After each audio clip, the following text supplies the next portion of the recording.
Welcome to Epic Elite. Don't drink the water.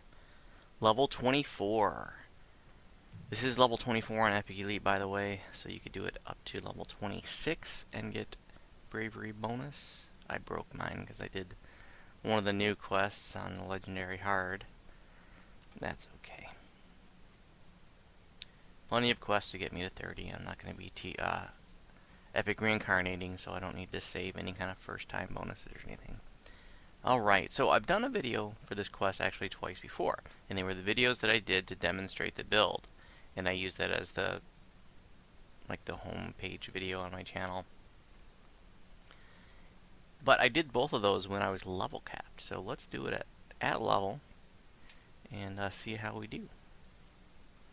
So on the enhancement side, nothing's changed. Epic Destiny side, nothing's changed. Let's take a look at what level 24 loot looks like, or gear. Couple changes. So Concordant Opposition Goggles, that's the same. Epic Red Dragon Plate, that's the same. Epic Bracers of Wind, that's the same. Blindness Ward Ring of Enchantment Save 6. False Life 30 slotted, that's the same. Evocation Focus 2.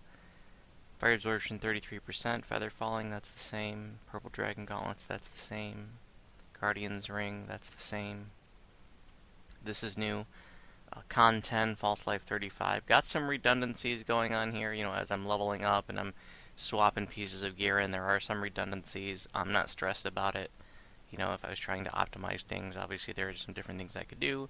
But, you know, I'm only at these levels for about a day each, so, you know, I'm not... you know, it's more important to me to not have a bunch of junk in my bank that I'm going to use for like one level, you know. I don't want to fill up my bank with a bunch of junk. Epic Cloak of Flames is the same. Now I've got the Epic Hard Shamanic Fetish. Got the Epic Hard so I can use it at level 24 instead of 5. It's not endgame for me, so I'm not going to, you know, I don't need the Elite version. Stats are a little bit better, but yeah, I'd rather just use it at a lower level. My Beloved Torque is the same, and the Mineral 2 Green Steel Helmet. Still using the Alchemical Tower Shield, and now we've got the Tier 1 Thunder Forge. This has got 150 Glaciation, and then slotted up with Corrosion 114. I'm going to mention a couple other pieces of gear that I could be using at this level, but I'm going to hold off for a level to use them, and I'm going to explain why. So I could be using the Madstone Aegis, for example. It's a level 24 shield. But right now I have Ice Lore and Acid Lore on my Alchemical, plus some other goodies too. But it's really the lore is the reason. So I'm just going to keep using the Alchemical for one more level. And I could be using the Mysterious Cloak. That's actually a level 21 item. It's level 24 because the way that I have it slotted up. I could be wearing this, but I want to go with the Cloak of Flames for now because it's got Fire Lore on it. And then next level, I'm going to be using the Mysterious Cloak because next level, I'll be using the Flawless Blue Dragon Plate Armor, and that has Universal Spell Lore 9%. So it's not going to be as high spell lore for, you know, than these other items, but, you know, for the 3 levels that I'm going to be wearing that until I get my Tier 3 Thunder Forge that has Universal 17% spell lore, that 9% will be fine until then. So that's why I'm holding off and using the shield and the cloak. It's going to disrupt too many things.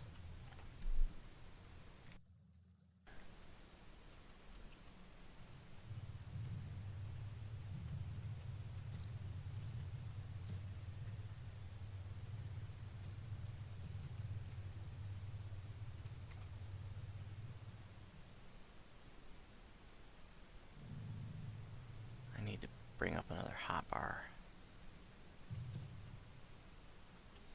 After a surprisingly long climb down the well, you find yourself in a cavernous expanse. You can see that the well water is fed by a fetid underground stream.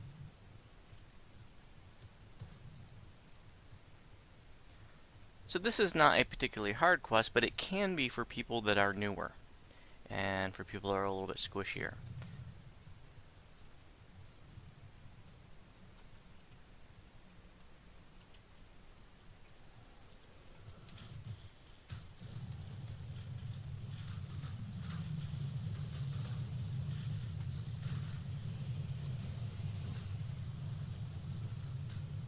This cabin appears to be Yuan-Ti territory.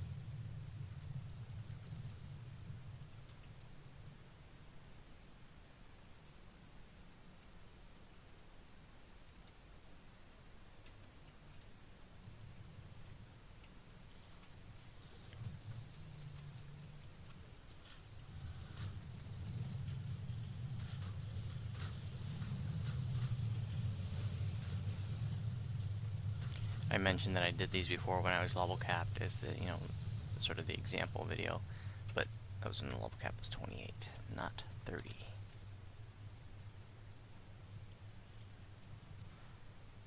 Just want to check to make sure that I actually started recording, so the video is going to skip here.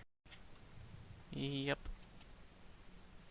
I had this feeling like I forgot to press record. I do that sometimes. I'll do a whole video and I'll narrate it, and then at the end I realize I'm just talking to myself.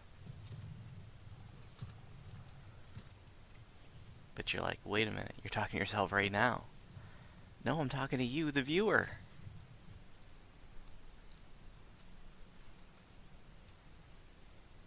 The source of the poisoned water lies above and beyond this waterfall. So I'm going to go ahead and go in here. I can't do it because I don't have a way to unlock it. I'm not wasting a bell. Just in case somebody new people that are watching, I want you to see that there is this underwater section. And if you have a way to open this chest, you can get a little antidote or whatever it is. And you can just, it's an optional, you can use that on the dryad trees instead of killing the dryads coming up. Chest locked. Swimming upstream, if you have a really bad swim, is really tough right there as a current. But in water elemental form with Merfolk's Blessing, no sweat, Ace.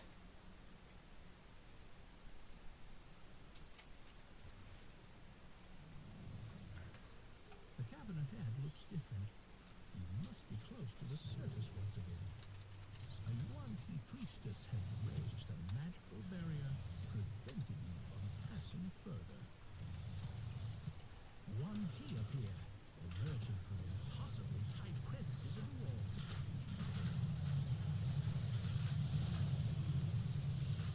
So update 31 hit yesterday, and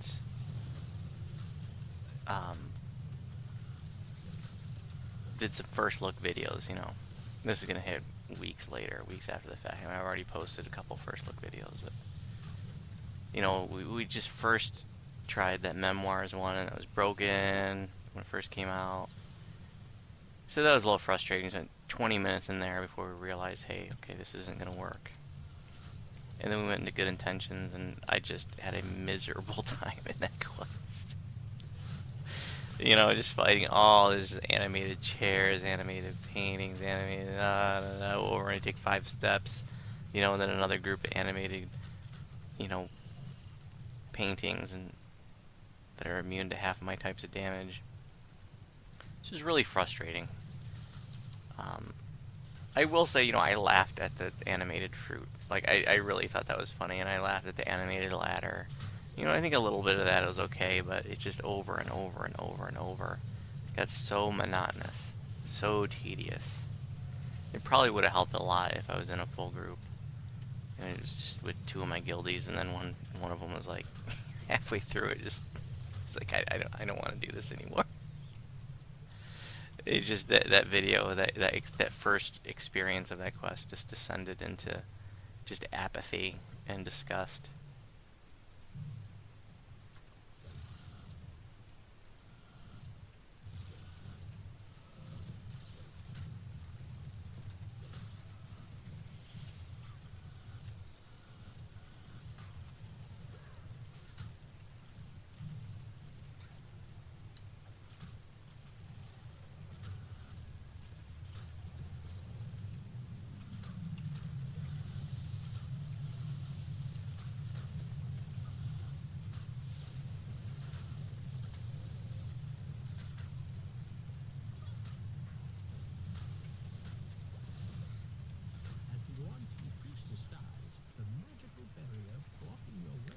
Somebody was asking me recently, like, you know, Something seems wrong with the dryad in this cave.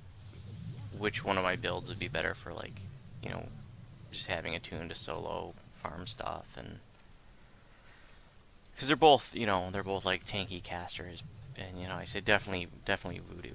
You know, this character, this tune, Gingerspyce, is definitely a more like party-centric build. You know, it's got the healer component of it. This tune is definitely a better self-healer than Voodoo is. You know, Voodoo's a pretty good self-healer. But this tune, I mean, druids are awesome healers. And in terms of the tanky aspect of it, you know, I think a difference between Gingerspyce and Voodoo is that, you know, they both can take some really hard hits, but in terms of like sustained, taking sustained pounding, I think Gingerspyce would be a little bit better than that because she has better self-healing. You know, their stats are similar, but Voodoo I don't think is going to be as good for the long run. You know, if you're fighting, if you're just taking a sustained pounding, you know, Voodoo's gonna, this self-healing there is eventually gonna fail.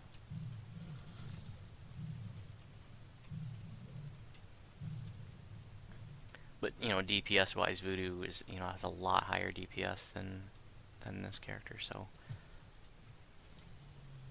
But if you're just wanting to solo farm for gear, I mean, you know, the Warlock, my Warlock build is definitely superior to this one.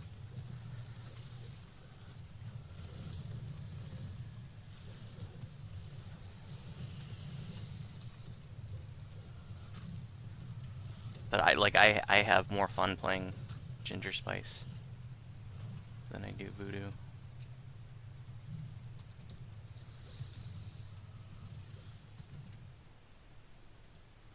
I really like the ability to be able to party heal. But if I was solo farming a quest, trying to get some loot or something, I most likely would use Voodoo, especially for certain quests. I mean, Voodoo is going to be like there's no comparison between like Voodoo and Gingerspyce and Legendary Elite content trying to solo it. I mean, Voodoo can totally solo something like, oh, Legendary Elite Good Intentions or Legendary Elite to Curse the Sky, but Gingerspyce would, you know, it'd be a long, painful slog because of the damage types that I'm doing. And the amount of damage too, but the damage types are a big part of it. Having mobs that are immune or highly resistant to certain damage types is a giant factor.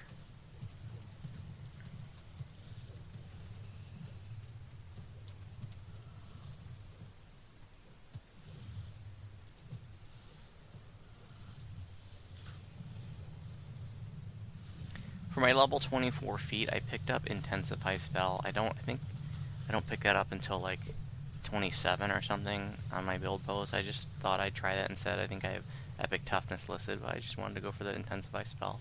You know, make sure that you turn that off for Earthquake. You don't want that damaging meta magic on the Earthquake like I talked about before. It's just not worth it. Earthquake doesn't do enough damage to make it worthwhile to maximize and empower and intensify. You're really just going for the knockdown ability. And then I feel that you should also turn off those damaging metas for the regular version of Produce Flame. You know, for the SLA, you want it all on, but for the regular version, it's just not worth it. You know, the difference in damage is not worth the massive amount of spell points that are expended. Oop, I already used that. And then it's just a preference, just to save a little SP. I like to turn off the damaging metas for my regular version of Sunburst. You know, of course, keep them on for the SLA, but you know, I mostly use Sunburst just for the blinding effect. So just you know, again, to save a little spell points, I turn it off for the regular version. I can certainly understand if people want to run with them on. That works too. It is a really nice spell. When you're fighting undead, it's nice to have that hit hard.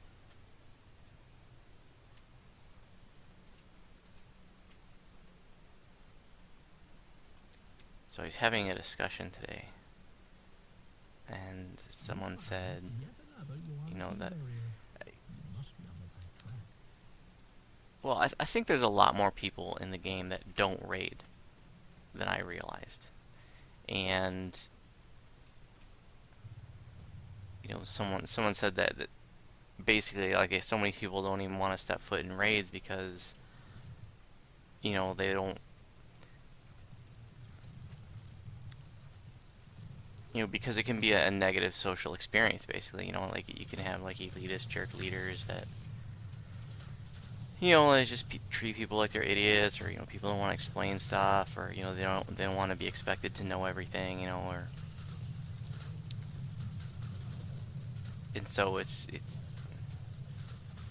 I guess the bottom line, what I'm getting at is that, that's why we do our teaching raids. If you are on Sarlona, and you're not a raider, I really encourage you to join our teaching raids. They're a lot of fun, and it's meant to be a learning environment. It's an environment where we teach you how to do the raids. It's a low stress environment. We explain everything. It's for people that don't that don't know how to raid. It's for people that don't, maybe they don't like to raid for those, that they would like to raid otherwise, but they don't like to because they've maybe had bad experiences with certain raid leaders. So if you're on Sarlona, and you've been shy about joining raids, join those teaching raids, or join our Friday night Abbot Fest. Join our Friday night Mark of Death Fest, our Tuesday Abbot Fest, the Heroic Abbot Fest. If you're new, like, I'm happy to explain the raid to you. And our Tuesday Abbots, I mean, they're smooth, and it's tough to find a smooth Abbot group. Pugging that can be just a frickin' nightmare. But our runs are fun and smooth. And, if you learn Abbot with us, you're gonna love that raid. It's my favorite raid. There's not gonna be a lot. There's not a lot left, though. I mean, we're already in round 2. We worked through all the raids in the game once already, and now we're working through them again before we shut it down. Right around when summertime hits. And we're like a third of the way through the second round right now of working through all the raids again. So by the time this video hits, there'll probably be only a few left. But that doesn't mean you can't jump on those. And the Tuesday Abbot Fest, the Friday Mark of Death Fest, those we do every week. Like, we've been doing those for years. Those are public events.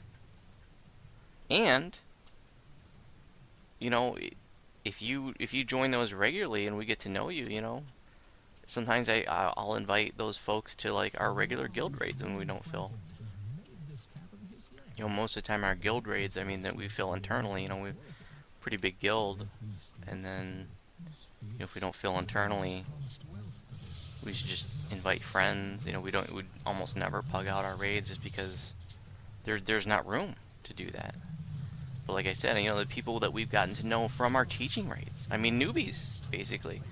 Like, if they're cool and they listen and they're willing to follow instructions and stuff, I'll invite those people to our guild raids when we got space.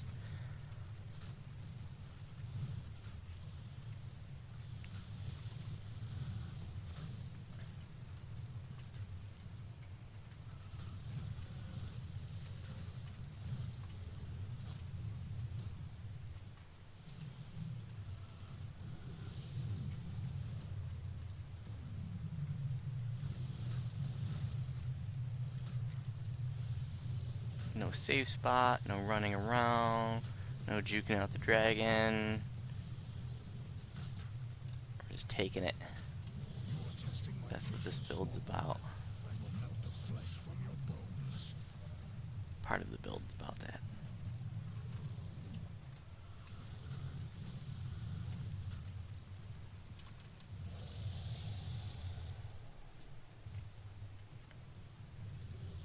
Definitely not the fastest DPS in the world, but I love that, I can stand up to some pretty hard-hitting mobs, and it's just not a problem.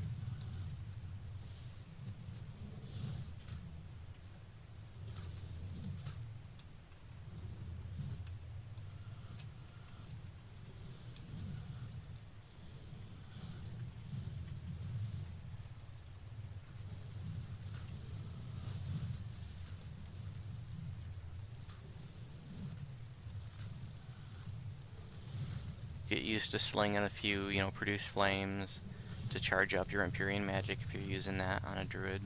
Your sunbursts proc that too, your healing spells, build up counters too. So any of those, but produce flames, a nice little thing you can spam to make sure that your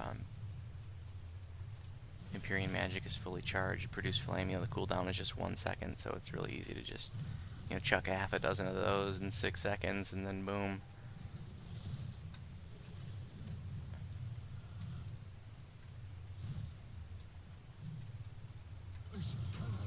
And that is that. Hey, thanks for watching.